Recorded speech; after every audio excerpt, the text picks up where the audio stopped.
Welcome to the Selling to Corporate podcast, where we're going to be challenging your sales beliefs around selling to corporate organizations and help you increase your bottom line profits every single month. I am Jessica Lorimer, your sales expert and guide in this world of selling to corporate companies, skyrocketing your company sales and making the impact that you really want in the world. Now, don't forget, if you do enjoy the show today, please do head over to iTunes and leave us a review. But enjoy this episode, and I am really looking forward to sharing some epic sales wisdom with you.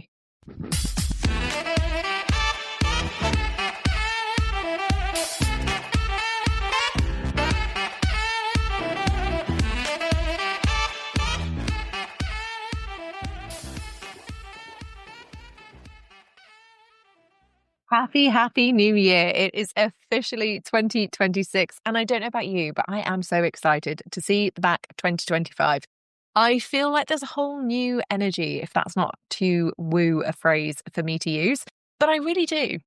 It was like the clock ticked over to midnight and I looked around at my family who were stood in the freezing cold of North Yorkshire in what felt like was going to be a snowstorm, but that hasn't happened just yet. Looking at them thinking, I'm so tired, but also I feel really energized. Now, I'm going to put that feeling down to New Year, but also down to the copious amounts of snacks that I consumed over the festive season. I can only assume that I have basically become half sugar at this point and need to really not do that for the rest of 2026. So if you, like me, are waltzing in to 2026 with a whole new energy, yay, welcome. And if you're not, if you're coming into 2026 feeling a little bit like, oh, this is too soon, I need to ease in, I need a little bit of a rest, then this episode will help you all regardless. Now, it's worth saying that when I started to think about recording for 2026, I had the choice for this episode. I could either choose to record an ep on the lessons that I learned working with entrepreneurs who were trying to sell to corporates for last year and do a little bit of a wrap up in the challenges that they faced, the trends that sets for this year, and some of the epic highs. Or I could choose to do the episode that I have or am recording right now, which is all about having your best 90 days of 2026 and really using these first 90 days of the new year to work strategically so that as the year goes on, you've actually set yourself up with the right foundations, you've done the right activities, and you can focus on the things that are going to move the needle rather than spending your time and energy on activities that, let's face it, in 2025 probably didn't serve you to the degree that you wanted and didn't move your business forward in the way that you were expecting. So that's what we have today on the podcast. And I'm very, very excited. I'm going to dig into the 4 key areas that you will absolutely want to focus on over the next 90 days. Like I say, to make sure that you benefit from A, the renewed energy and motivation of the new year, and B, actually setting practical, fundamental sales activities into your business that are going to make a difference financially. And let's face it, after the absolute best that 2025 was, I think we could all do with a little bit of excitement, joy, good finances, freedom, and at the end of it, yet again, more incredible festive food. So let's dive into today's episode, starting with a very special announcement, because the Selling to Corporate podcast is now officially sponsored by the Expert Services Directory. So let me guess, if you are somebody who identifies with being a busy coach, consultant, or service provider who wants more qualified prospects to get their eyes and buying power on your services, and you're someone who has the absolute best of intentions when it comes to proactive lead generation, but you find it hard to manage all of the time, especially when you're busy delivering to clients and getting ready to go on holiday or create that new service that you've been thinking about, or figure out other things like, anything other than doing proactive lead generation all of the time and super consistently, you really, really want inbound inquiries from qualified leads who are searching for your expertise and who have the budget to pay you. I would also hazard a guess that if you are feeling this way, then you've probably been posting on LinkedIn for a little while, but it's not actually getting you anything other than annoying requests from junior employees who are just benchmarking their current services instead of being the real decision maker behind the scenes.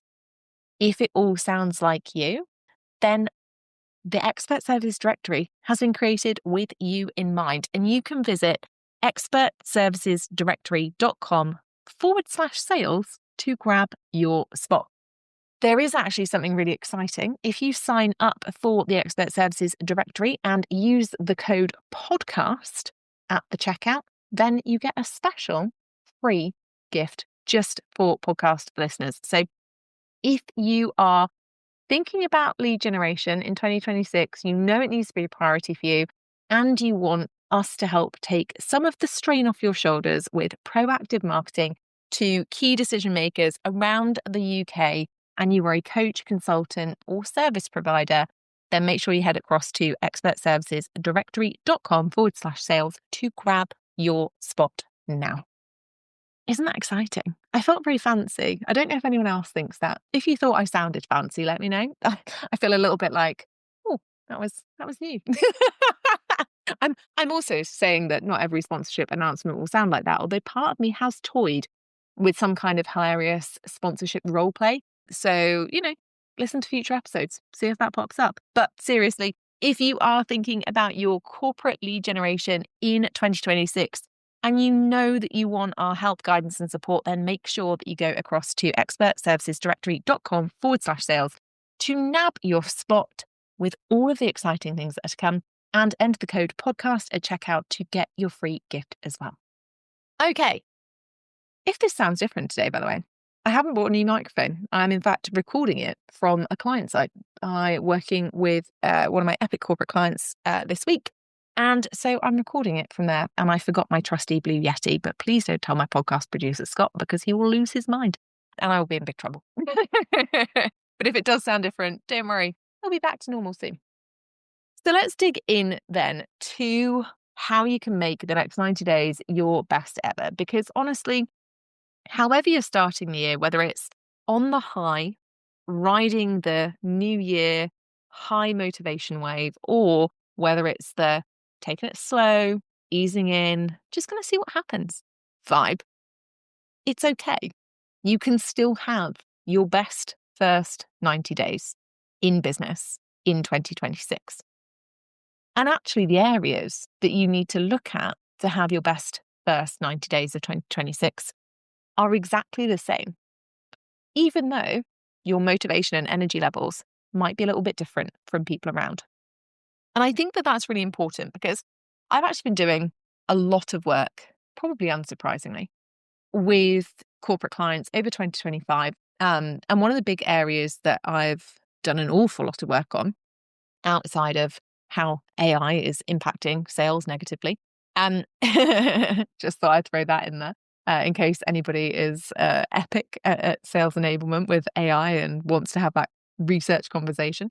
But one of the things that I've been working on extensively with organizations in 2025 is about motivation and discipline of salespeople, and specifically around how people struggle to self-motivate. And that's when they're working in other organizations where they have people who are paid to motivate them, train them, inspire them, and prod them to do the work every single day. And as an entrepreneur, I think we go through the same phases. And it's one of the reasons I recorded a podcast episode not so long ago about how motivation isn't and shouldn't form the majority of your sales strategy. The majority of your sales strategy should be formed by clear activities and, carving out clear time to do them and being able to create that habit, that muscle memory, that discipline around doing them.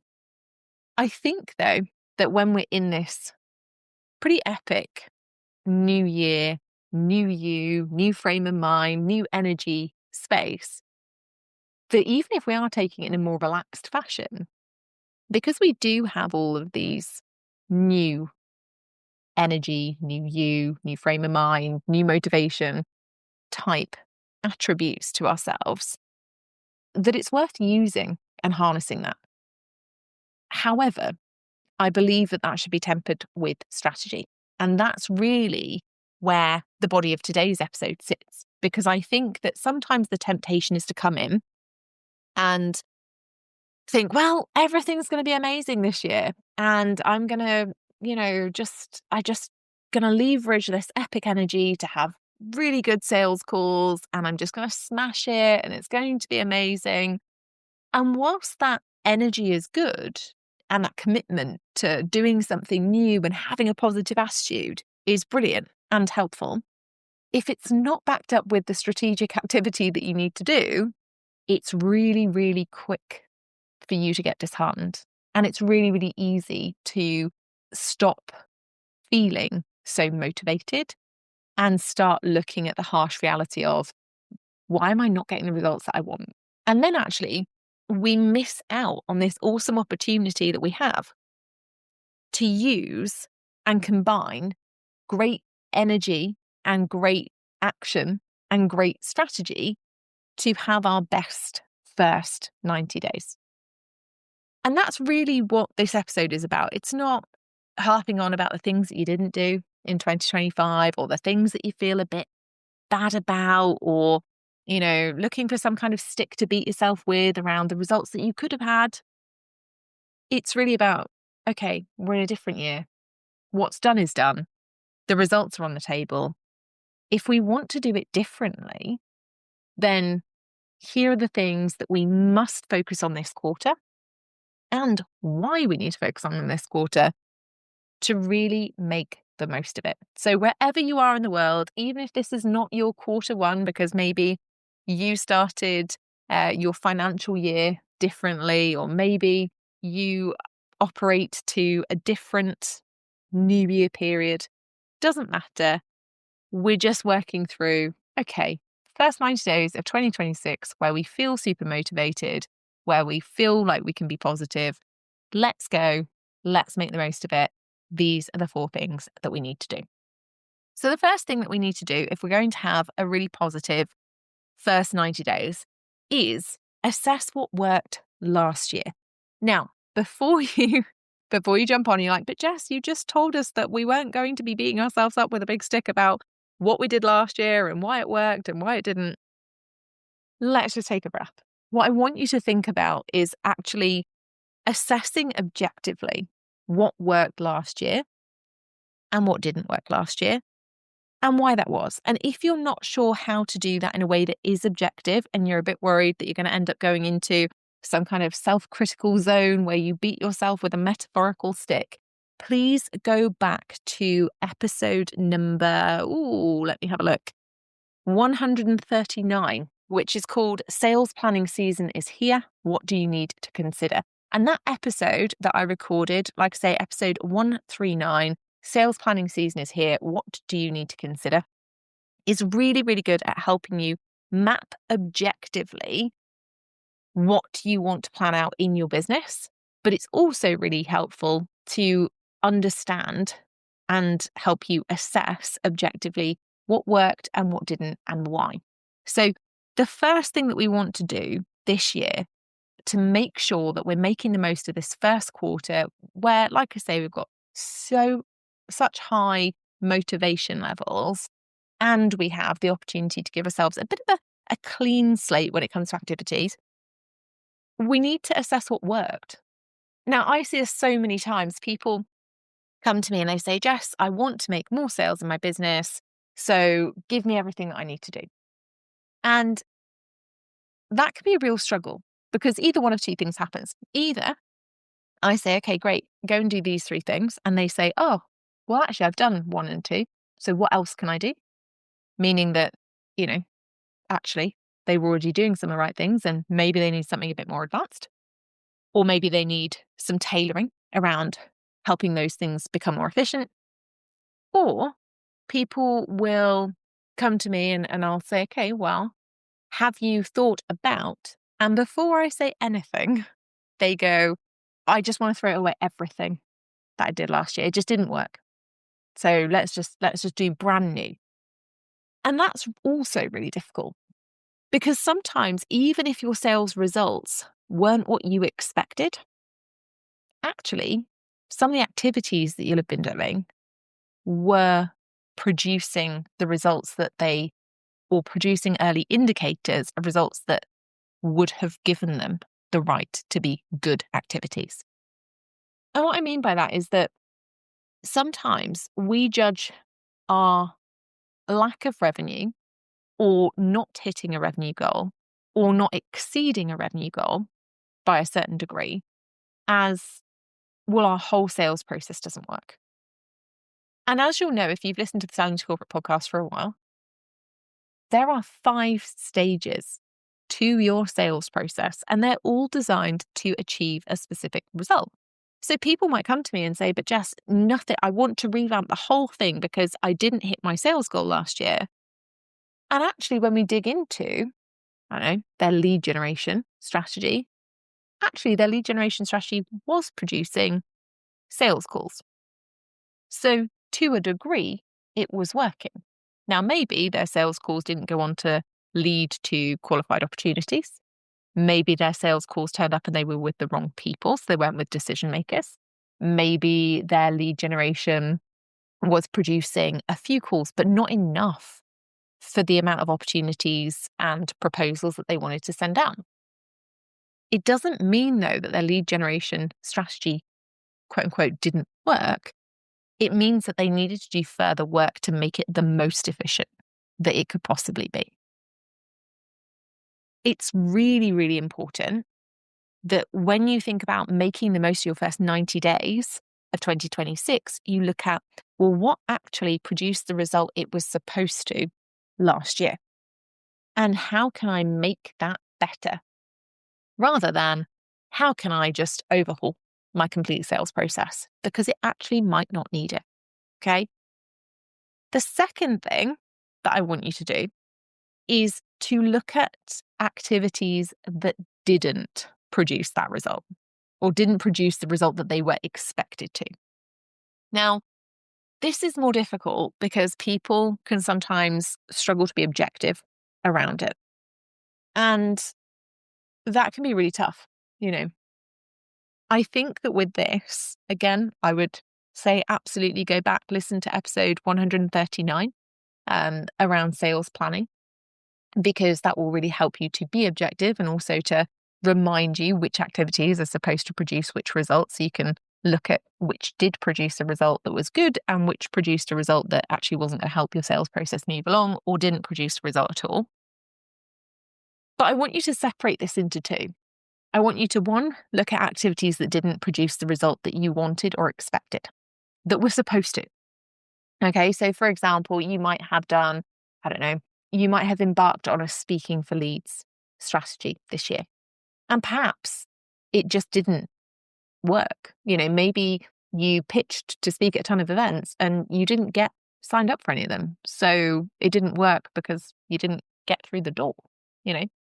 Or maybe you did some kind of proposal overhaul and you made your proposal look really, really pretty, really aesthetically pleasing, and it didn't really convert. You know, you lost deals, and you think that that was the reason behind it. I want you to look at those activities that didn't produce the result that you were expecting, because it's important to know what to work on. And those things, you might not be able to work on all of those activities by the end of this first quarter, right? That's an important note. You may not be able to overhaul your entire business in 1 quarter of the year. But knowing what result you wanted and the activities that you did to achieve that result that didn't turn out in those or didn't realize those expectations means that you can either assess, well, was that activity fit for purpose? So, for example, were you posting on LinkedIn and hoping that people would approach you to book calls? Because unfortunately, content marketing, not a huge lead generation provider in the B2B space. Or were you doing an activity that actually was fit for purpose, doing email outreach, for example, that was supposed to book sales calls, but didn't? And do you need to work on that? Yeah. How can you get more experience with that? Or how can you get more guidance and support? So I want you to look at it from that angle, but I also want you to look at it from a wasted time perspective.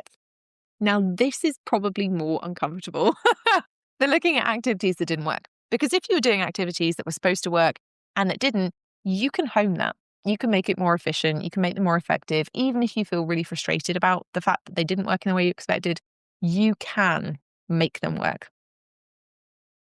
When we look at wasted time, what I mean by wasted time are the things that you knew weren't going to move the needle, but that you did because you didn't feel like you could let them go.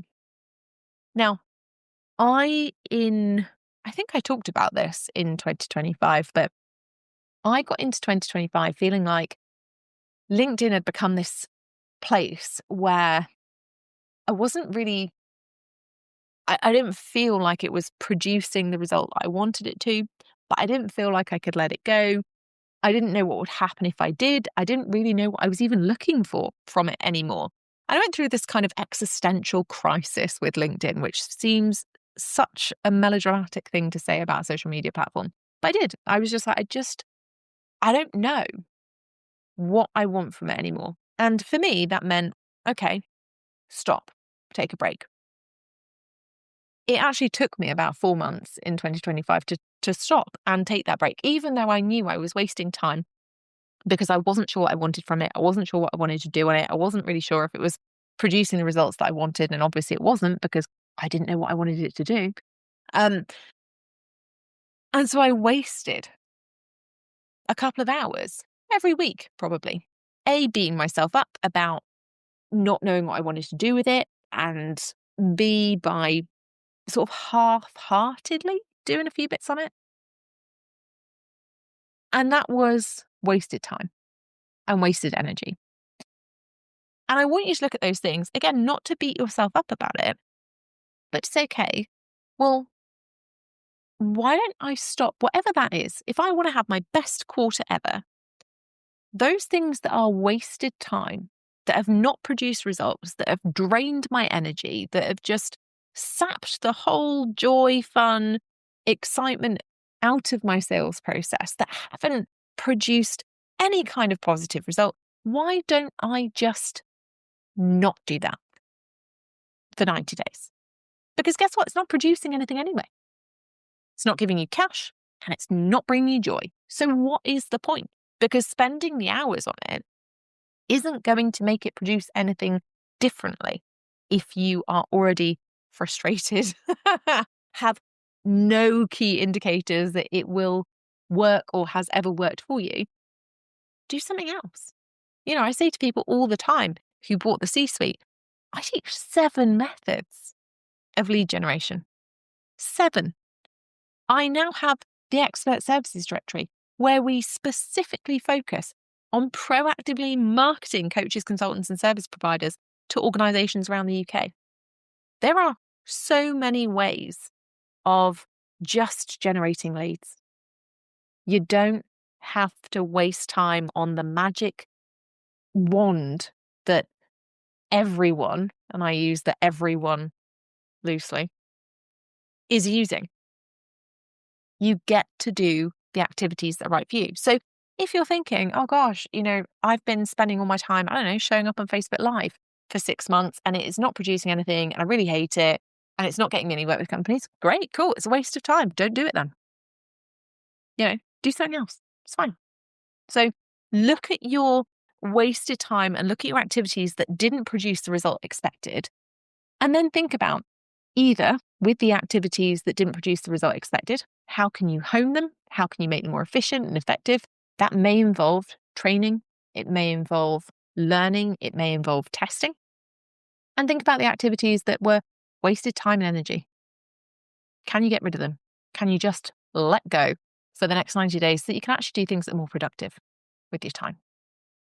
Now, the third thing that I want you to focus on, if we're going to have the best first 90 days of 2026, the third thing that I want you to really focus on is, that was a drum roll for those of you who don't know, not an earthquake, is your lead generation. And lead generation is really, really important. Okay. So I know that you might be thinking, well, Jess, you're talking about lead generation and you're now getting the podcast sponsored by the Expert Services Directory. So, of course, you've got vested interest. And honestly, of course, I do. I want people to do much better when it comes to generating corporate leads, because I think it is one of the biggest problems that entrepreneurs face. I think it is one of the major areas that coaches, consultants, and service providers are lacking. And that is why, or it's one of the reasons that we set up the Expert Services Directory, is because so many people are not doing consistent lead generation with corporates. And instead, they are spending lots of time and energy on the internet creating lots of content and not getting the results that they want from it. And that those results mean they're not getting qualified sales calls with qualified decision makers. So if you are looking to improve your lead generation this year and you fancy me taking some of the load off of you, then definitely go to expertservicesdirectory.com/sales. Like I say, enter the code podcast at the checkout, you get a special free gift. But if you're thinking, actually, no, Jess, I want to do it myself, that is also fine. But I would encourage you to find a way to do it. This quarter of the year is one of the most important for lead generation. And there are two reasons for that. One is because most people will leave jobs after Christmas.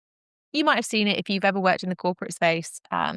January is a big time for people to leave their jobs. It's not the biggest time of the year. The biggest time of the year is actually September. That's when most people leave jobs. However, it's for similar reasons. And the main reason is key holiday period. People spend time with their family. They start thinking about how unhappy they are with their job. They start thinking about their career choices, their career progression, and they come back from a major holiday period and resign. So lead generation at this time of the year is imperative, because if you rely solely on the leads that you generated last year, some of them may have actually left. And if you don't find that out until March or April, that really puts your sales process back for Q2 and even into Q3, when, of course, we have the summer holiday period and then we see change again. So we need to make sure that we're generating the right leads now. We also have to be cognizant of the fact that this is the first month and first quarter of the calendar year. Now, you might have your financial year slightly differently in your business. Mine actually weirdly ends in November, so that's a bit of a pain. It doesn't totally tie in, but you might have your financial year at a slightly different point. You might work with clients who have, or education, government sectors, different industries might have their financial calendars set to different points. But when we're working generally in life, we work to holidays across the calendar year. So most of us naturally pause in December to celebrate the festive season. Most of us will also pause around the April, depending on where Easter falls. And most of us will naturally pause across the summer in some capacity, probably more so if you have children in the summer and you need to take extended time off. So when we think about that and we think about how much time and capacity we have over the year to do lead generation, we start to realize that if we want to build a solid sales pipeline, now is the most important time to be doing quality lead generation. And that's really, really important, because if you do it now, you set yourself up with qualified leads to use, build relationships with, leverage, and generate revenue with for the whole calendar year. So it doesn't matter when your financial year end falls, doesn't matter when you go on holiday. You've got those leads. You can have sales conversations with them. You can move forward, generate revenue, etc., etc. But if you leave your lead generation outside of this first 90-day period, it's much more difficult and you run into more problems.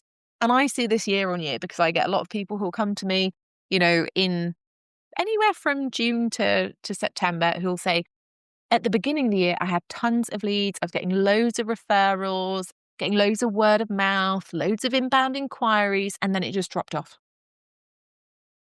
It didn't just magically drop off. It dropped off because those people weren't filling their pipeline with leads. So if you know that last year your lead generation strategy was not producing 5 qualified sales calls every single month and you are a full-time entrepreneur, you have a lead generation issue. And this quarter is perfect for fixing that. Okay. Now, again, I teach 7 different methods of lead generation. There are people come to me all the time. They say, Jess, what's the best one to use? And there isn't a best one. It depends on your available capacity, your personality, and what you like to do. You know, I hate leaving my house. Especially now that we've bought a new house and we're in the middle of renovations. I hate leaving because every time I come back, something breaks. But, you know, it means that I'm not somebody who wants to go to a ton of networking events. I just don't enjoy it. And I'm somebody who much prefers to do my lead generation in a way that works around my other working time. You know, I like to do it around my sales calls. I like to, you know, sit and do a chunk for an hour on a Monday morning. I'm somebody who really enjoys cold calling. So I do that on a Friday morning because it keeps my skills sharp and it helps me generate leads and I just like it. I hear people out there screaming, not cold calling, Jess. But, you know, seriously, I do a lot of email outreach. I do cold calling. That's completely different to a lot of the salespeople I train inside companies who do use other methods of lead generation that I teach. You know, it's completely different to some of the people that I've taught over the years in the C-suite who've used different methods of lead generation that I teach. My point here is not, oh gosh, there are a million types of lead generation, which should I use? It is to say that you need to become consistent and proficient with whichever lead generation method you choose.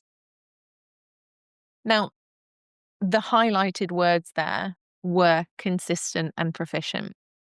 What I don't mean is saying, okay, cool, I'm going to do email outreach. Send 10 because you've never sent email outreach before. Nobody responds to you. So you immediately get disheartened, give up, and then tell everybody, oh, email outreach just doesn't work. What I mean by consistency and proficiency is find an actual lead generation strategy that works. And that doesn't mean find one from, you know, someone on LinkedIn who's like, oh my God, I sent 2 emails last year and both of them landed me 100K clients.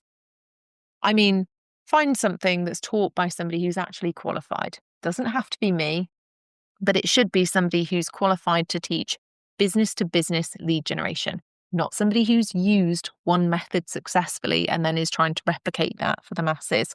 Because unfortunately, when you do run into issues, and you will, because lead generation can be tricky, they won't be able to help you troubleshoot it or give you any other alternatives. At least if you go with somebody who's qualified to teach you, they will always be able to help you watch out for the pitfalls, the obstacles, and redirect you. All right. So whatever you choose to do, whatever lead generation you choose to use, as long as it is for a business to business audience, so that means not content marketing, it means not pushing a load of money into Facebook ads, it means not doing Facebook Lives or Clubhouse audios. I don't even know if that's still around, but you know, it means proactive lead generation of some fashion. Speaking for leads, networking for leads, cold outreach by email, cold outreach by LinkedIn, something that is proactive, that is measurable, and that is taught by somebody qualified. Take that, learn that strategy, be proficient with it, and then be consistent using it. In your first 90 days, it's going to make the biggest difference to your lead generation. And more importantly, the biggest difference to your lead generation results in that they will then produce qualified sales calls with decision makers who actually have buying power. And that's what you really want. Okay. And then finally, in this first quarter of the year, the final thing that I would work on to have the best quarter of 2026, or the best first quarter of 2026, is your sales call skills. Now, I've been fortunate that over my 18, almost 19 years now in sales, I've done hundreds of thousands of sales calls. I don't even know what the number is at this point, but I've done personally hundreds of thousands of sales calls. I've also listened to thousands, both live with professional salespeople that I've been coaching on specific elements, both with brand new salespeople who've never done sales calls before, and I'm watching them and coaching them through doing their first live sales call with a real decision maker, but also recordings of sales calls, both from professional salespeople and business owners. I will also caveat at this point, all GDPR approved. I think that's quite important to say. Somebody from legal will tell me that's important to say. And, you know, we like to be on the right side of legal. My point here is, though, I've listened to thousands. I've coached thousands. I've seen some of the best and some of the worst. And what I can tell you is that there is a common theme when it comes to people who are selling B2B, whether they're professional salespeople, new salespeople, or entrepreneurs. And that is that they don't always prep sales calls in the right way. And that means that they don't develop the muscle memory to run sales calls the right way. And that means that the only really time that they actually run sales calls are on live, real sales calls. So when they screw them up, because over the course of your career, when you're selling your services to corporates, I promise you, you'll screw up a whole bunch. They lose a real opportunity.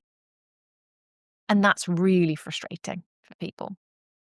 And it's really difficult because when you are sat on a sales call thinking, oh my gosh, I should have just asked this question. I should have just discussed this pain point. I should have just clarified this point earlier, because now I don't really think I'm going to be able to show how I can support with my services here. It is really, really frustrating. And it's also really frustrating because if you've done the right work in lead generation, if you've become consistent and proficient with your lead generation strategy, and you've worked hard to produce these qualified calls with stakeholders who want to buy from you, and then you mess it up, it feels like you've lost twice. And again, this is why learning and honing your sales call skills are so, so important in this first quarter. Because again, if you are able to develop those call skills, develop that muscle memory around what it means to run a good sales call that actually achieves the result, in that it moves the conversation forward towards putting a qualified proposal out there and making the sale, rather than a speculative proposal or a request to just send me an email with some more information that you know they're going to file in their junk folder. It's so important to have those skills in Q1, because when you're practicing them and you're developing that muscle memory and those good habits, you're taking that through. You're developing the dopamine hit that comes with getting the right information and being able to take the conversation forward and closing more business. And you are replicating that the whole year. Running your sales calls poorly means that you don't get those dopamine hits, because what you end up having is a bunch of calls that you thought were qualified sales calls, but turn out to be networking calls or friendly catch-ups, or worse, sales calls that you know are sales calls but don't actually lead to proposals, because they start to get underconfident in you and your services halfway through, and they're like, oh, well, we're not really sure we need anything right now. We just hopped on this call for, fun. I say these things in jest, but we've all experienced it. And that's because we all have messed up sales calls. Everyone's done it. I've done it hundreds of times because I've done hundreds and thousands of them. And there are loads of reasons that you can mess up sales calls. Sometimes you're just having a bad day. Sometimes you didn't prepare properly. Most of the time, though, it's inexperience. It is lack of knowing what a sales call actually should look like, how it should be structured, the questions that need to be asked, and how to actually run it effectively and developing that muscle memory of controlling that call in the right way. So if, again, you've noticed that over the last 12 months and you think, actually, there have been some calls that I've been on that did not go well, you need to develop that skill, structure, and muscle memory for building out brilliant sales calls this year. And doing that in the first quarter of the year, like I say, will give you the right foundations to take it forward. It will help you develop a really good habit around sales calls, and it will mean that your conversions across the year are higher overall. So, those are the 4 key areas that you will need to focus on this quarter if you want to make it the best first quarter of 2026 that you could possibly ask for. If you have questions about anything that I've covered off today, so if you think, actually, I'm going to message Jess and say, here are the activities that didn't produce the result that I expected. Is that actually the result I should have expected from those activities? Then please do drop me an email, jessica@jessicalorimer.com, or you can message me on LinkedIn, whatever you prefer. I am, I think, easing my way back onto LinkedIn. I don't know whether I'm going to do a New Year post yet. I'm sort of not feeling it, but maybe I will nearer the time. Who knows?